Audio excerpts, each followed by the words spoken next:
Start. I just wanted to just pass on my condolences to the Clare family, the loss of Dr. Pat Clare, and just the 40 years of dedication. His sons, their continued dedication to the university. I believe our second academic All-American, and that was a heavy heart when we learned of that news this week.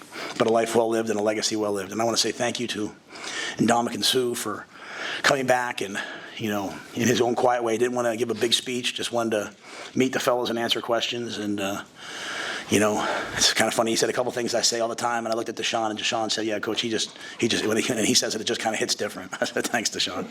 But and Dominic and his family, just so blessed that they were there. And then finally about the game, that was a close win.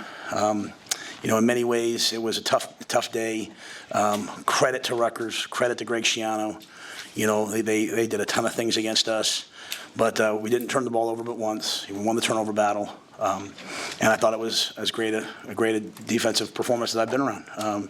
6 plays inside the 2. Just whereas maybe 2 weeks ago in Illinois, we were kind of looking at the clock, worried, are we going to win? I thought this game, this day, the guys just wanted to keep going out there and playing. And they'd have kept playing another series if we let them. So proud of the guys, proud of the team win. And Boomshini, I thought, was an all-star again today. So with that, I'll answer your questions. Coach, were you expecting that many big plays, impact plays from the defense as you saw, especially in the second half? We knew it was going to be a challenge. We talked a lot about the run game, and we knew number 0 was quite a player. Now one of their wideouts, Strong, was down. And we knew Cali McManus, how good of a player he is, because he beat us last year at Minnesota. The same type of game, right? 14-3, whatever it was. He makes the play down the stretch, taking 2 minutes. So it was almost like, what do they call Groundhog Day? It was almost Groundhog Day. He gets the ball back, he's going to go down there and score. But our defense practiced harder this week than they have probably in 2 years here. And I think that what they put in came out when the game started, and it was a lot of different guys. We played a lot of different guys, really adverse situations, and really a lot of 3rd and 4th down stops, which was critical. What did you guys adjust about your run defense? They had 70 rushing yards in the first quarter, and then I think they got the 78 for the game. So what did you guys do different? Yeah, I think it was really kind of 2 things. I think they played the first quarter into the wind, so they really ran it a ton into the wind. The wind was really a factor. People won't see that on TV, but that was really, really a factor. And then maybe not as much in the second half, but certainly in the first half. And then they had the wind in the second quarter, so they threw it a little bit more. And I thought if you go back to the first half, really a lot of those plays were just missed tackles. Gift comes off the edge, hit him in the backfield, just missed the tackle, right? They had one that starts right, comes all the way back, winds back, missed the tackle. So it wasn't like, oh, they've got us on this scheme. We're so grateful to have the iPads now, because you can kind of look at it and be like, it's not a scheme thing. We're just missing tackles. They had the 1 3rd and 22 after the sack, and they checked it down, and he made a guy miss and got it to 4th and 3. So I think it was more that, to be honest with you. And we started playing some man. We played some bigger guys. Like Tony's a 3-3-5 guy, but he was playing some 5 down with 2 jacks today. I was really proud of him. That was like him leaving the family almost. But he did what we needed to do, and we played some 3-man rush. Some 3-2 stuff. So he had 3 different personnel groupings out there. And then I thought we won 3rd down and won 4th down. That was my key for the defense today. With this game was I said the defense had to win 3rd down. Rutgers gets into a lot of 3rd downs. If we won them, we'd get off the field. If they stayed on the field, they would wear us down, and that was what we were trying to avoid. What did you see from Brian Maurer today? Obviously, he went down with that injury. Were you worried that he was out of the game? Then you call him for a fake punt and probably won the game with that last punt for you guys there. Yeah, he was great. Obviously he got hit hard. And we knew we were going to call that fake punt, and really almost called it the first time, and then almost called it at the 5-yard, the one at the 5 when they blocked it. They were bringing 10 guys, and there was no one covering them. And then finally we called it the 3rd time. But I just Brian, what we thought was the unsung hero last week, and I'd say he's the unsung hero this week. And he did a great job on the last one. We were asking him the 1-step punt versus the all-out max block, and he saw them drop out, and so he slowed down. He took 3 steps, and he just boomed that kick, And we took the ball today, wanting to have the wind in the 4th quarter and make them go into the wind in the 4th quarter. That's why we took the ball.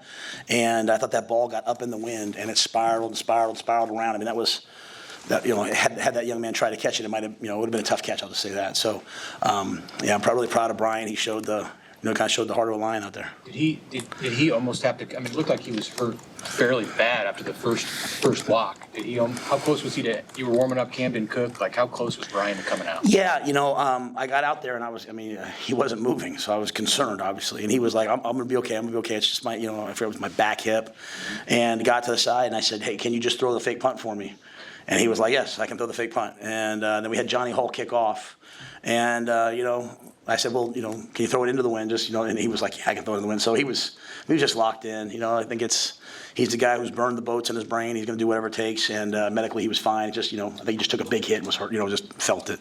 At the goal line stand, they had 6 cracks after that block punt. How impressive was that, and how important was that to the grand scheme of the game? Yeah, I think the thing that our guys are learning is when you have some adversity, it's an opportunity for you to rise up and do something special. I think we're getting past the point of wanting things to be easy, hoping the other team doesn't play well, and just wanting to go out and play well ourselves. And so that's the message in this building. Hey, don't want it to be easy. Go out there and play. And I thought they took the field. They wanted to get out there. We took the PI, and they played hard. I mean, Tony had a little twist stunt. He ran twice, and Nash came around one. I forget. I don't want to not give credit to somebody, but they made big hits and kind of knocked it out of there, and then just defended the fourth down play. So just some really great stuff. And it was a tough day in the second half on offense, right, and really on third down. But we did come out and hit that ball to Jay Lloyd, which kind of opened the field up a little bit. And so then we were able to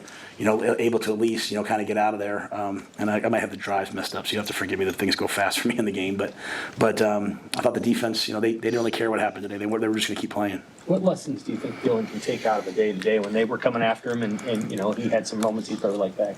I think this is all part of the continuum of learning and growing. And then you go back and you just say to yourself, what was it? What bothered me? But at the end of the day, let's make sure, at least for me, I have to make sure, we weren't high flying today on offense. We weren't scoring. We scored 14 in the first half, which was good because they've had a lead in pretty much every game, right? The whole key against a team like this is you got to get the lead and make them not play. Had they been up 14-0, we would have seen 70 runs, right? And so we did get the lead, and so that's what we needed from the offense. But the key is that we didn't, we protected the ball. We had the one interception on the RPO, but after that, even as he's taking those sacks, he's at least protecting the football and we're punting the ball away. So, every week, last week it was the field goal, this week it was the punt, this week it was a couple sacks. There's a lot of things we have to improve upon in all areas.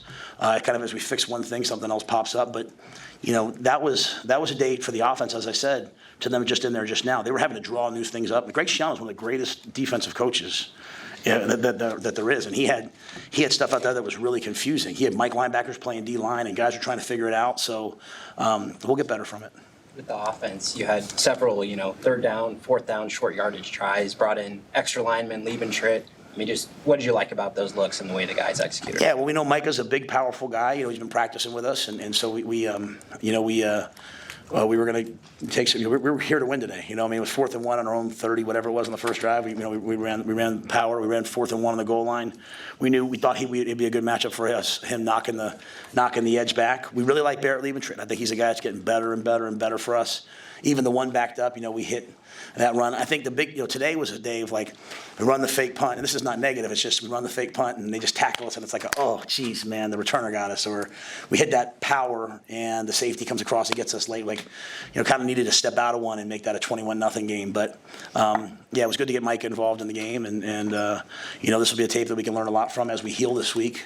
It's been a tough ride here, right? So, in terms of 6, not many teams in the Big Ten, I don't think have done 6 straight games. Maybe a couple have. A lot have had a bye. So, I'm glad we have a bye, and we'll see if we can get better. You came in and mentioned that Kaliak Manis had you guys in this spot a year ago and went down and won the game. Was that in any way on your mind when you were out there, or was it just something that came in when you stepped up to the podium? No.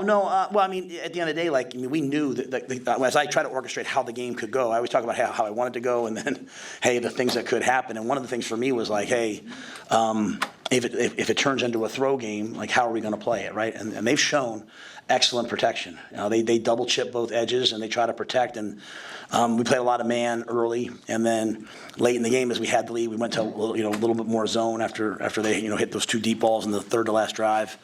But no, when I'm out there, I'm just my mind's just thinking, right? I'm thinking, but I just know he's a good player, and so when you played against someone, you see what they can do.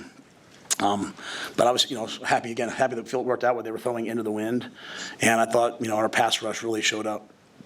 It was warm there early on. This is the first season you guys have switched sidelines. Did you feel the advantage of being in the shade for the first half? Yeah, well, I think if I'd have sat on the other side, I might have felt worse. I don't know that I noticed. Other than it never felt super hot to me. I think I was more taken with the wind. I don't know if I've ever been a part of a day that's 95 and that windy, especially early on, and then gusting, and so even in pregame, the balls were kind of flying around a little bit. You remember now? I think they missed a field goal earlier, correct? Right? Am I right on that? Right. So just thought the wind would be a big deal today. It was unique in that the wind came out of the south. It was going south to north in pregame, and then when we came out for the kick, it was going north to south.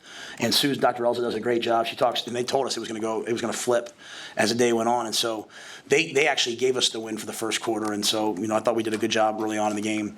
But it was just a lot of different factors out there. But it wasn't too hot for us. And again, we played a lot of guys knowing that we wanted to be fresh in the the What kind of value is it to win one-score game? I know last week was a very close game, but this is a one-score game to prove to your guys that they can do this. Yeah, I don't even think, respectfully, I don't even think it's even like, hey, you can do this. I think it's more like, how do you do this? And how do you do it is you don't start looking at the scoreboard and the clock hoping that it runs down. You play.